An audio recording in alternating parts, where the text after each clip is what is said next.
This program contains strong language. Viewer discretion is advised.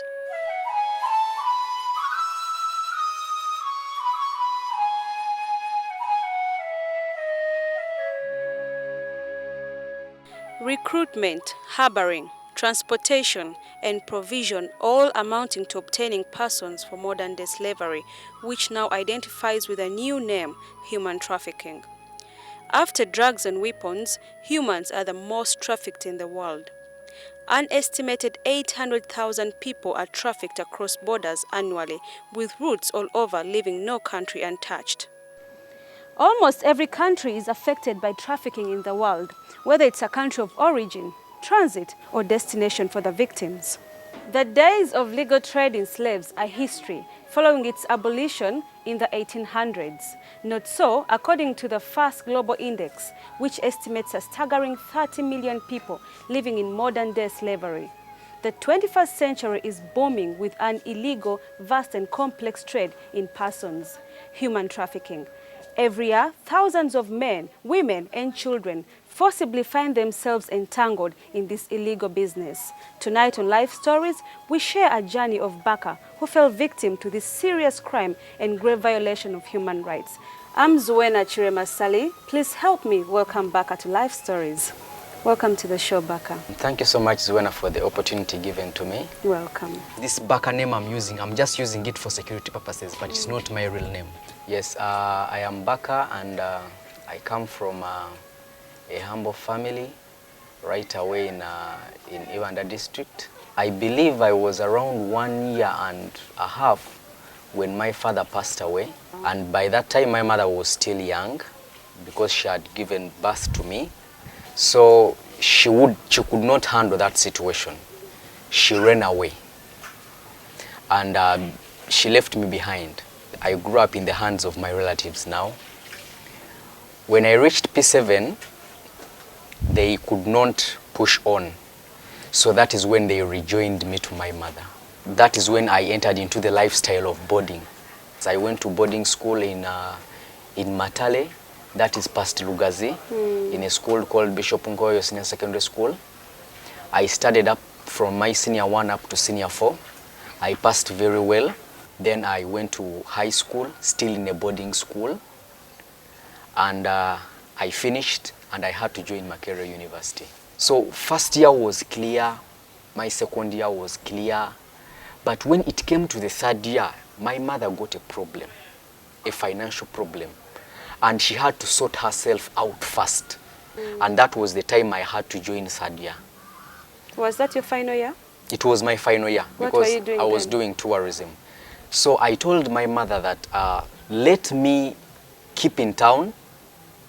I look for a job in the line of my profession. Then I mobilize some money. By the time you get back to your feet, I be with something. So she said it was a good idea, and she said it was fine. So she gave me some little money that I got a room in Ichitende at a cheaper rent cost. So now I started life, real life now. I would move from Chitende to town to look for a job. And the first time I was a little bit excited. I thought jobs are out there. From November to January, I was looking for a job. So I started getting frustrated because I wouldn't get the opportunities as I expected. And I needed money on me. So that pressure started coming in now. I started now lowering down. Like any chance that hits you, yes, you go with it? Even if you tell me that I'm going to clean somewhere, because I was no longer relying on my mother. She had a big financial problem. I was around Equity Bank in Wandegea, and I wanted to cross over the university to go to Chikoni side, still looking for opportunities. Yes. Then some gentleman stopped me.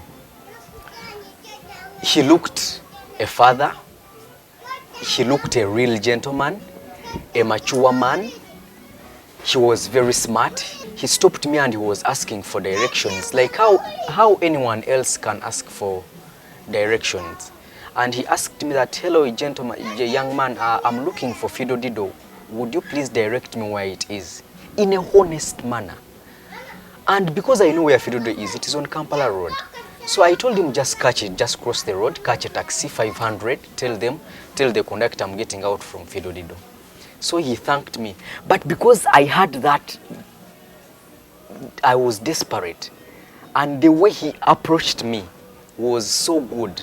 This friendly manner. Yes. Then something triggered my mind, like getting an opportunity. Then I asked him if he could connect me. Because he looked someone who had taken very many years in the working field. So that is when he introduced himself to me. And you know that English introduction, that, hey, hello, I'm Charles, I'm Ronald, I'm Peter. So he told me that I am Charles, and I told him I'm Baka. Then he told me that he was on a hurry and everything, but he told me that he would get back to me. You know, he showed me that he had gotten a touch. Little did I know that Charles was a trafficker. A human trafficker. A human trafficker. And in fact, when he heard me say that I'm looking for a job, immediately he started playing his cards. Now this is the chance. I guess that's why he was keeping around that area, targeting university students. So now he said that I have a project I'm working on at the university. So what we are going to do, I want to meet you tomorrow at 9. He showed me the place. The main where the main library is, there is a place that is opposite where students sit. It is opposite the Freedom Square. So he told me to meet there. Somehow I was moved. I said, I hope an opportunity is coming. So I ran back home. I prepared myself. The following day by 9, I was there. Uganda, with the world's highest youth unemployment, also has the youngest population in the world, according to a World Bank report. Unemployed young people between the ages of 15 to 24 have been recorded at 83% in Uganda. With such horrendous statistics, desperate university student Sunday was no exception and unsuspectingly fell prey to a smart people trafficker, only identified as Charles. And he showed up. He told me that, you know what, Baka, I thought about you and I felt for you. So this made me open my heart. So I told him everything, and then he said that I have a brother in Kenya who was, I contacted him and then I told him everything, and then he said that you can go to Kenya, you work for some few months, you raise your tuition and then come back and finish the degree. 1 year is simple. So to me, it was an opportunity, and I was so grateful. So Charles convinced me to convince anyone around me. I told my mother how I had got the job in Kenya. And my mother asked me, my son, you've never gone to Kenya. I told mommy that, you know what, this is a good person. He's called Charles. He's a good gentleman. He's a father. He has a family. And finally, my mother gave me a go ahead. To me, when she said go, what came in my mind was reaching Kenya and start working. This man told me that I'm going to work in a factory. I didn't mind whichever work is there. After the long and gruesome struggle to find work, Sunday finally counted himself lucky on being told he had been offered a job in a Nairobi factory, only to later have his dreams shattered. After talking to my mother, I talked to my landlady. I told her, you know what, I've gotten an opportunity, but keep good custody of my property. When I come back, I will clear all the months I've been away. I had that confidence that I'm going to get money in Kenya. We were supposed to travel the following Wednesday.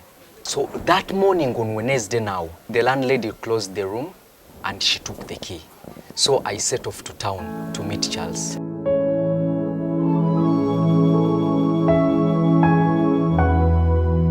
Just like you, I'm literally on my toes. I really want to know what really happened in Kenya.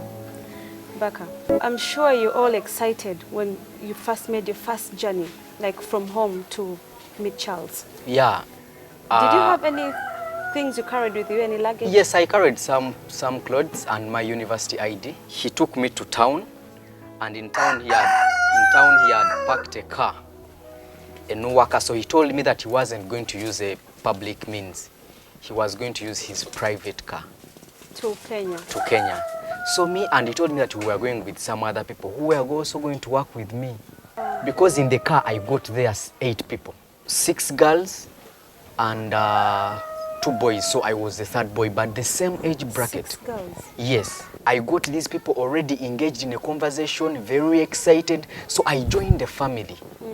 And we started talking about a lot of things. You know, Charles is very wise, and this is what I want the public to know, that these traffickers are very smart people. It's very hard for you to outsmart them when you've fallen in their hands. They are strategic. They really deal with you. So Charles was so talkative. The instance of him being so talkative, he was talking a lot of things to catch our attention. You know, when you're traveling and then you keep quiet for some moments, you can think. So he didn't want us to have moments of thinking. You can think about a lot of things, that now where am I going? There is some time when we parked for 2 hours to get the car rest, some break of the car, and then. But you see, the eastern side has 2 borders. It has Malaba and Busia. But in between, there is that Sironko side, that Bukwa. Yes, so that is the route they used to ferry us into Kenya. It's because even when I talked to police, they came to learn of that place, that there is no any border check point. So that is the panya that those guys used. So all the 8 people who were in the car, none of you had passports? We did not have travel documents. Only your IDs? Yes. And shockingly, most of them were university students. Charles made Kenya familiar to us in the car, the way he was talking. You know, he talked like a parent. He has that talent. So we just got ourselves entering a house. And then shortly, they brought in more 15 people. These 15 people, it was a combination of boys and girls. And 2 boys were from Rwanda, because with them, they would not speak English. They would only speak French and some Rwandese language. These people joined us to make a total of 24, but same age bracket. After the 15 entering the house, we don't know where Charles disappeared from. We never saw Charles again. So after some moments, feeling the house, feeling we are in another country, they started speaking the toughest Swahili I've ever heard. They told us to surrender our IDs. That is when I came to learn that I was traveling with university students. So these people target people whom they can easily intimidate. Did it ring a bell in your mind that now this is danger? That is when my eyes started open, that now danger has come. Yes. Someone cannot start telling you that you remove your shirt, drop in a rude way, and then you think it is a good thing. So after that, then the lady started talking. She said that if you don't follow our rules and regulations, if you don't cooperate with us, this is how we deal with you. Then she put for us a video clip. They were showing us how they kill. They tie you like this. You can't shake. Then they put kavera on your head. That's the video you're watching? Yes. You struggle to breathe until you suffocate to death. With his documents confiscated on arrival, intimidated on how fatal his end would be if he didn't cooperate, the young man was then initiated into what his new and chosen life would be. After that, they put in another video clip that introduced us to the kind of business we were going to do. And that was a pornographic movie that ran for 40 minutes, 40 to 45 minutes. I would hear that there are some people who are doing those things to get money. But it wasn't my kind of life. I was looking for a job, not those things. My heart even stopped pumping. What went through your mind when you saw that? When you saw, okay, after seeing that video of what they will do to you if you don't cooperate, then the next video of what exactly you're going to do. What was going through your mind then? Zoena, I was not thinking. I know. That's the whole truth.